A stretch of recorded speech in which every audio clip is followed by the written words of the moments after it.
Alo, assalamu aleyküm. Kimdir zəng eləyən? Salamünaleyküm, akşamınız xeyir. 8 saylı Cəzbə Məhkəməsinin məhkumu Qarabağlı şəhid qardaşı Həsənov Zaur İbrahimoğlu'dur. Buyur qardaş, nədir problemin? Buyur görüm. Bizim bu 8 saylı Cəzbə Məhkəməsinin baş həkimi var, Ədliyyə kapitanı Ruslan Məmmədov. Aha.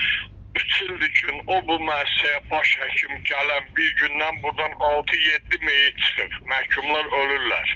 İğnə dərman vermir.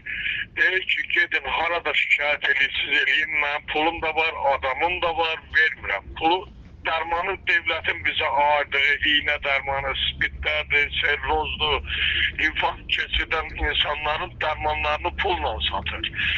Bu da ki, burada kasıb zondur. İllərlə yanına gələ bilməyənlər var. Məcburiyyət qarşısında qalır, balnisiyaya göndərməyə 50 manat pul istəyir. Hardan alsın bu yetim? Hardan alsın bu 50 manat üçün geçsin balnisiyada müalicə olunsun? Göndərmir. Nə balnisiyaya, nə iğnə dərmana.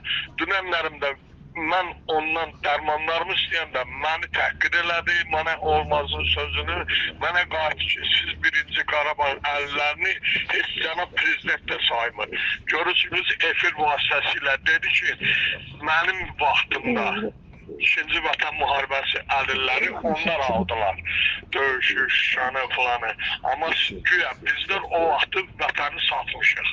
Bu sözləri bana dedi. Deyirəm, mən devlətdə, Ruslan həkim, qeydiyyatdayam, mən servoz adamam, mən ildə 2 dəfə Keptral albomu vurdurmalıyam. Deyir, sizə ayrılan, verilən dərmanları cənab prezidentiniz yaxşı qulaq asın, xahiş edirəm. Cənab prezidentiniz Ukraynaya humanitar yardım kimi göndərir.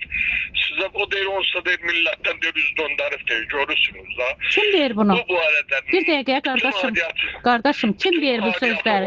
Ay qardaş, adı Zar oldu. Zar müəllim, kim deyir? Zar qardaş, kim deyir bu sözü?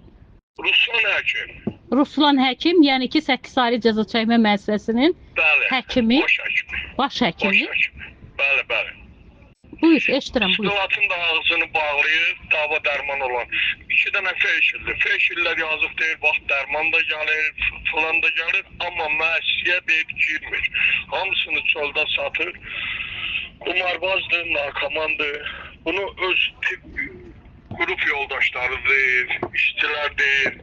Yəni kimlərsə də bura müəssisəyə, mənim yanıma bu verdiyim müsahibə barədə gəlib soruşası olsa, bütün rəhbərlik də bundan narazılıq eləyir, məhkumlar da bundan narazılıq eləyir.